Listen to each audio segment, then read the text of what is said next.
በትዳር 17 ዓመቴ ነው። ከባሌ ጋር ባለኝ ያልጋ ላይ ግንኙነት አንድም ቀን ደስታን አግኝቼ ስሜቱን አውቄው አላውቅም። ያም ስሜት ስለሌለኝ ቀዝቃዛ ስለሆንኩ ፍላጎት ስለሌለኝ አይደለም። ሙሉ ችግሩ ያለው ባሌ ጋር ነው። አሰላሙ አለይኩም ወራህመቱላሂ ወበረካቱ። ያ ጀማ እንዴት ናችሁ? ደህና ናችሁ ወይ? ሁላችሁም አብራችሁኝ ስለሆናችሁ ስለምትከታተሉኝ እጅግ በጣም አመሰግናለሁ። ላይክ ማድረግ፣ ፎሎ ማድረግ፣ ኮፒ ሊንክ ማድረግ ግን እየተዘናጋችሁ ነው። ምክንያቱም የሆነ ቦታ ላይ ስታክ አድርጓል ቻናላችን። ላይክ እያደረጋችሁ ፎሎ እያደረጋችሁ አብራችሁኝ እንድትሆኑ እጠይቃለሁ። እነዚህ ወደ እናንተ የማቀርባቸው ሀሳቦች ምንም አላማ የሌላቸው ለማውራት ላሉባልታ የሚመጡ ሀሳቦች አይደሉም። ስለ ትዳራችን እንዲህ ነው እንደዛ ነው ብለን ቁጭ ብለን እንዲያርጊው እንደዛ ውጪው እንደዛ ውርጁ እያለን ከምንነጋገረው በላይ የሰዎችን ታሪኮች እያነሳን በሰዎች ታሪኮች ላይ ተነስተን የራሳችንን ጠቃሚ ሀሳቦችን ጨምረን በታሪክ መልክ ወደ እናንተ ስናቀርበው ልባችሁ ላይ የመቅረትና በእነሱ ውስጥ ራሳችሁን አይታችሁ ትዳራችሁ ውስጥ ያለውን እሴት እንድታውቁት ይረዳል በማለት ነው። እነዚህ ታሪኮች በእውነተኛ የትዳር ህይወት ውስጥ ያጋጠሙ የተወያየንባቸው ያወራንባቸው መሰረታዊ ሀሳብን የያዙ ቢሆኑም በእኔ በኩል ግን በጣም ብዙ ነገር ይጨመርባቸዋል። እናንተ እስከ መጨረሻው አጓጉቷችሁ ወዳችሁት ተምራችሁበት እንዲሄድ ለማድረግ ብዙ ከራሴ ማመጣቸው ሀሳቦች እንዳሉ እንድታቁልኝ እፈልጋለሁ። አብዛኛውን መነሻው ሀሳቦቹ ናቸው ሰዎቹ በነገሩኝ ሰዎቹ ባወሩኝ ልክ ወደ እናንተ ባመጣው በእርግጠኝነት ከተራ አሉባልታነትና የምሰማቸው ከምታሪቋቸው ታሪኮች የተለዩ አይሆኑም ነበር። ነገር ግን አንድ ሀሳብና አንድ ታሪክ እኔ ጋር ሲመጣ ተከታዮቼን በምን መንገድ ሊያስተምራቸው ይችላል፣ ምን አይነት ሀሳብ ሊያገኙበት ይችላል፣ ምን አይነት ጠቃሚ ነገር ሊያገኙበት ይችላል የሚለውን ነገር እኔ ጨምርበታለሁ። ይሄን እንድታቁ ነው። ኢንሻአላህ አሁን ረመዳን ላይ ነው ያለነው። አዳዲስ እቃዎች ገብተዋል። እነዚህ የምታዩቸው ቆንጆ አልባሳቶች፣ ጫማዎች፣ ቦርሳዎች ቤተል ኤጂ ሞል አንደኛ ፎቅ ሀውለት ጋር በሉናኑ አባያ፣ ቦርሳ፣ ጫማ፣ ድሪያ፣ ቶቦችን ሀውለት ጋር ሳታዩ እንዳትገዙ። የተማርኩ ነኝ። በትምህርት ከፍተኛ የሚባለው ደረጃ ላይ ደርሻለሁ። ጥሩና ጎበዝም ተማሪ ነበርኩኝ። ትምህርቴን እንደጨረስኩ ቀጥታ ወደ ትዳር ዓለሙ ነበር የገባሁት። የመጀመሪያዎቹ የትዳር ዓመታችን ላይ ባሌን በግልጽ አወራው ነበር። ስንፈት አለብህ፣ ይሄን መስተካከል የሚችል ነገር ነው። በስነ ልቦናና በሐኪም እርዳታ መስተካከል ይችላል። ስለዚህ ሐቄን እየጠበክልኝ እየሞላህልኝ ስላልሆነ ታየው እለዋለሁ። እሱም ምንም ተቃውሞ አልነበረውም። ልክ ነሽ፣ እታየዋለሁ፣ እሄዳለሁ እያለ ነገ ከነገ ወዲያ ብቻ ነው የሚለኝ። እሺ ቢለኝም ወደ ሕክምና ሄዶ ወደ ባለሙያ ሄዶ ችግሩን ለመቅረፍ ግን ምንም የሚወስደው እርምጃ አልነበረም። ያም የሚሆንበት ምክንያት ባለቤቴ በስራ በጣም ቢዚ ሰው ነው። ምንም አይነት እረፍት የለውም። ምንም አይነት እፎይታ የለውም። ከኔና ከሱ የትዳር ህይወት በላይ የኔንም ሀቅ ከመጠበቅና እኔን ከማስደሰት በላይ ለስራው ቅድሚያ ሰጥቶ ወደ ሕክምና ተቋም ሄዶ ችግሩን ለመፍታት እርምጃ መውሰድ አልፈለገም። እኔም ሳልታክት ለአመታት ደስተኛ አይደለሁም፣ እየተረበሽን ነው፣ ጥሩ ስሜት እየተሰማኝ አይደለም እያልኩኝ እንደተማረና እንደነቃች ወጣት እጨቀጭቋለሁ። ከሆነ ጊዜ በኋላ ግን የኔ ችግር አይደለም የራስ ችግር ነው፣ አንቺ ለመነሳሳት 24 ሰዓት ይፈጅብሻልና እኔ ምን ላድርግ እያለ ነገሩን ወደ እኔ ማዞር ጀመረ። ያንም ያደረገበት ምክንያት ሰዓትና ጊዜ ስለሌለው ሐኪም ቤት ሄዶም ለመታየትና ችግሩን ለመቅረፍ ፍላጎት ስላላገኘ ወደ እኔ ማሳበብና ከነገሩ ከውይይቱ መሸሽን መረጠ። ያንንም ሲያደርግ እኔ ችላ ብዬ አልተቀመጥኩ።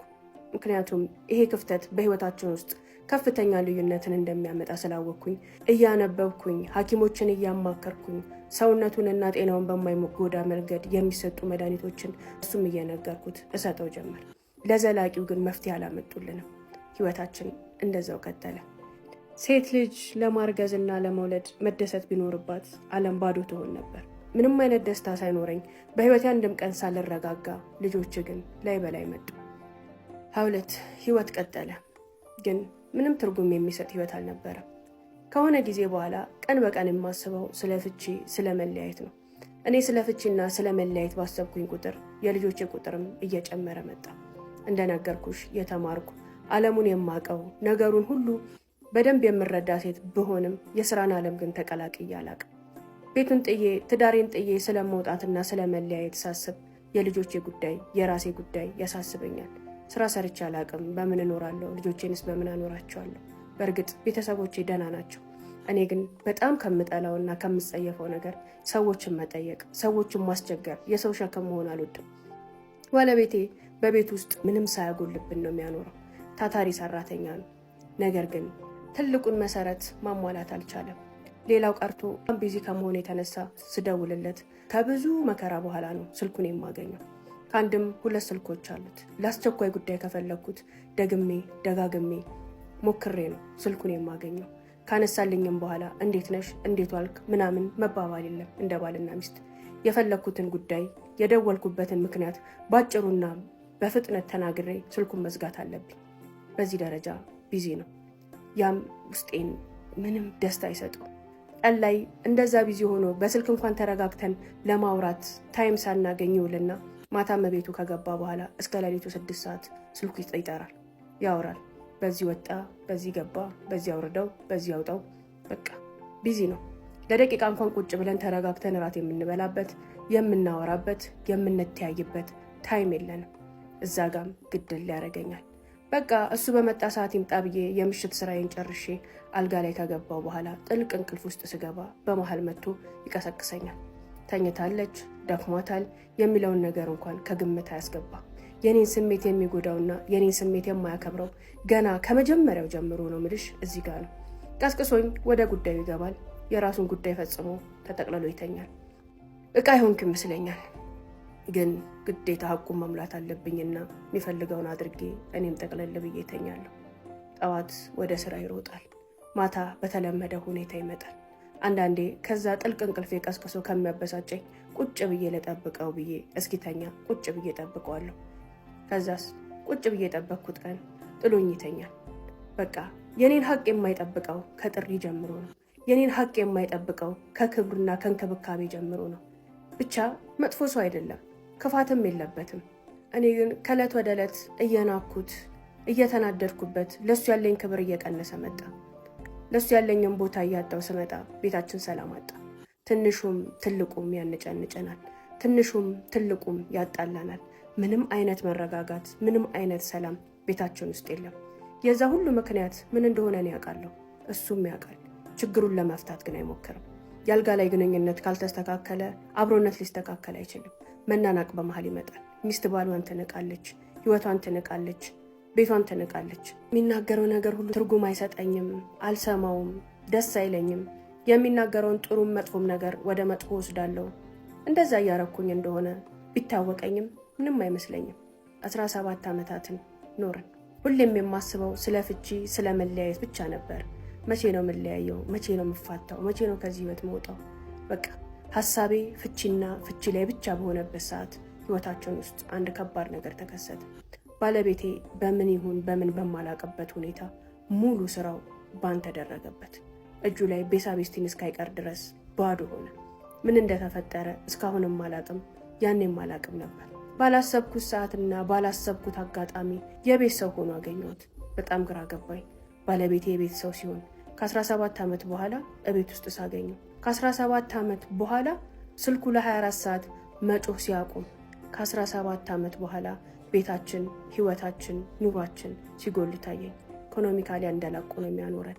ይህ የደረሰበት ነገር ግን ባሌን በራስ መተማመኑንም የወደፊት ህልሙንም ተስፋውንም ሁሉ አጨልሞ ቤት ውስጥ ቁጭ አለ። ያ ነገር ለሁላችንም ሾኪንግ ነበር።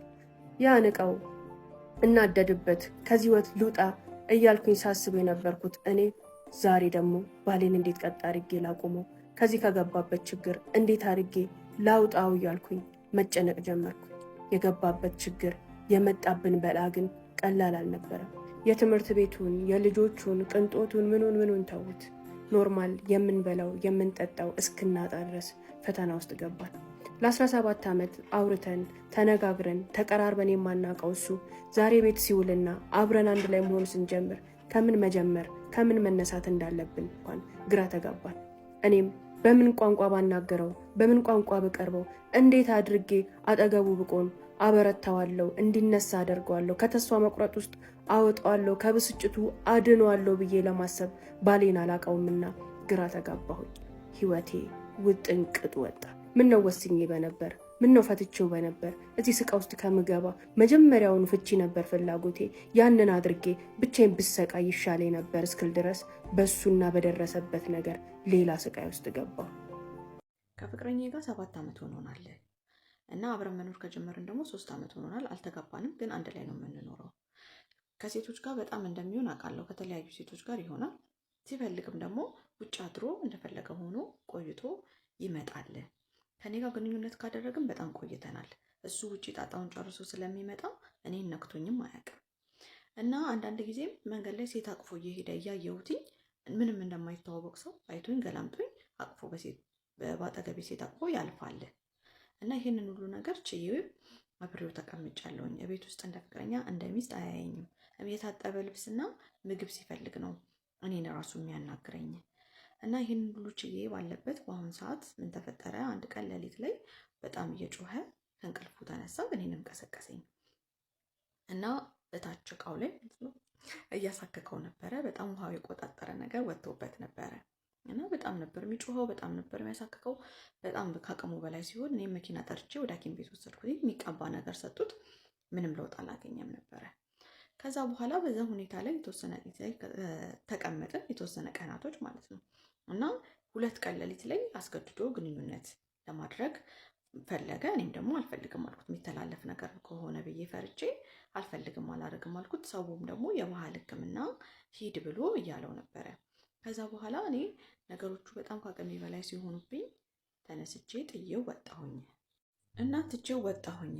እኔ ለመሄድ ካሰብኩኝ በጣም ቆይቻለሁኝ። ነገር ግን መቁረጥና መወሰን አቅቶኝ ነበረ። ካሰብኩኝ ቆይቻለሁ፣ ግን መወሰን አቅቶኝ ነበረ አብሬው የሆንኩትኝ። አሁን ላይ ግን እየደወለ በዚህ ሰዓት እንዴት ትተሽኝ ትሄጃለሽ? እኔ እንደዚህ በሆንኩበት ሰዓት እንዴት ጥለሽኝ ትሄጃለሽ ብሎ እያለኝ ነው። ላጠፋሁት ነገር ይቅርታ አድርጊልኝና አብረን እንመለስ ብሎ እያለኝ ነው። እና ምን መወሰን እንዳለብኝ አላቅም። በጣም ግራ ገብቶኛል። እኔ ግን መሄድ ከፈለኩኝ፣ ከእሱ ጋር መለያየት ከፈለኩኝ በጣም ቆይቼ ነበረ።